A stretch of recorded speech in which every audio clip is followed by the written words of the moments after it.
Daar's 'n baie ou verhaaltjie wat vertel word wat in die Verenigde State van Amerika afgespeel het. Die verhaaltjie gaan naaste by so, daar was 'n man wat 'n moord gepleeg het. Wat gebeur het, is ek nie van seker nie, maar in elk geval hy word gevang, hy word verhoor, hy word veroordeel en op die ou einde word hy gevonnis dat hy die volgende dag tereggestel sal word. Trouwens, die volgende dag sou hy tereggestel word. Die man het toe 'n baie goeie vriend. En die vriend gaan gesels toe met die gouverneur van daardie staat waarin hy bly. Hy gaan sê vir die gouverneur, asseblief, jy moet tog ergens een of ander versagtende omstandighede wees. Ek pleit vir my vriend. Hy's 'n goeie man en daar's omstandighede wat dit genoodsaak het, asseblief. En die gouverneur het baie mooi na hom geluister. Hy het al die feite van die saak weer gaan bekyk en op die ou einde besluit hy dat hy die man sal begenadig. Hy skryf toe die brief van begenadiging, skryf hy uit. En hy sê vir die vriend wat na hom toe gekom het, goed, ek sal nou gaan en ek sal hierdie brief van begenadiging sal ek vir jou vriend gaan aflewer daar in die tronk. Maar hy vermom homself toe as 'n priester. Hy gaan in die nag na die tronk toe, hy kom by die bewaarders aan. Hy sê vir die bewaarder, ek het 'n verskriklike belangrike boodskap wat ek vir daardie spesifieke man wil gaan aflewer. Gaan vind by hom uit of hy my wil sien. Die bewaarder gaan in, hy sê vir die man, hier is 'n priester hier buite wat met jou wil praat en hy sê hy het 'n verskriklike belangrike boodskap wat hy vir jou wil aflewer. Sien jy kans om met hom te praat? Die man weier. Hy bewaarder gaan uit, hy sê nee, die man wil jou nie sien nie. Hy sê gaan sê vir hom dis van lewensnoodsaaklike belang dat hy met my moet praat. Die man gaan weer in, die bewaarder. Hy gaan praat met die man. Die man weier weer. Op die ou einde is die gouverneur daar weg met die brief van begenadiging nog steeds in sy sak. En die volgende môre is die man tereggestel. Ek weet nie of die verhaal die waarheid is nie. Maar een ding weet ek, en dit is dat daar miljoene mense in tronke vasgevang sit. En ek praat nie van gewone tronke daar buite nie, ek praat van fisiese, emosionele en geestelike tronke waarin mense vasgevang sit. En ek praat daarvan dat die wonderlike God van hemel en aarde gekom het om mense te kom red, dat Jesus 'n verlosser is wat mense van hulle gevangenskap bevry, maar hulle aanvaar nie daardie verlossing wat hy vir hulle gebring het. En ek en jy is die getuies.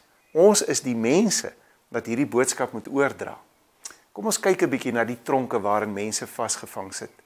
En ek wil dit opsom in 3 groot kategorieë. Die eerste kategorie waarin ek dit wil sit, is vasgevang in die mag van sonde. Het jy geweet sonde is gewoontevormend?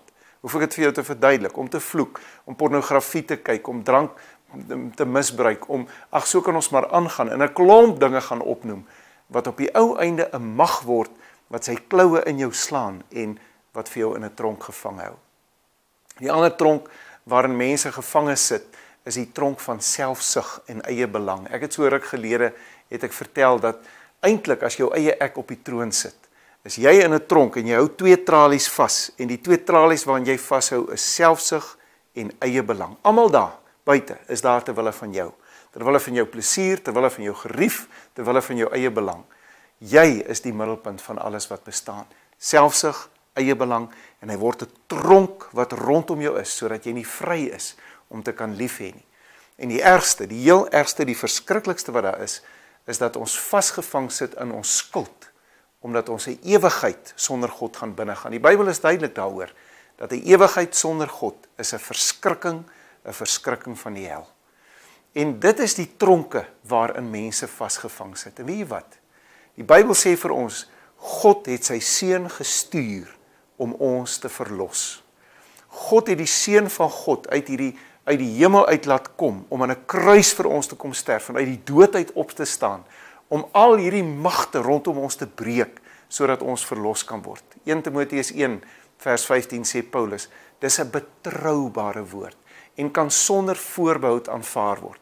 Christus Jesus het gekom om sondaars te verlos. Van hulle is ek die vernaamste. Is dit nie 'n fantastiese woord nie? Christus Jesus is 'n verlosser.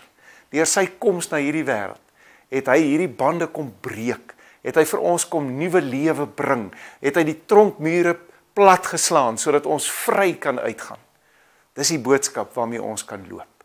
Dis die Dis die getuienis waarmee ons in hierdie wêreld kan ingaan. Daar is nie 'n getuienis wat kragtiger praat as dit nie.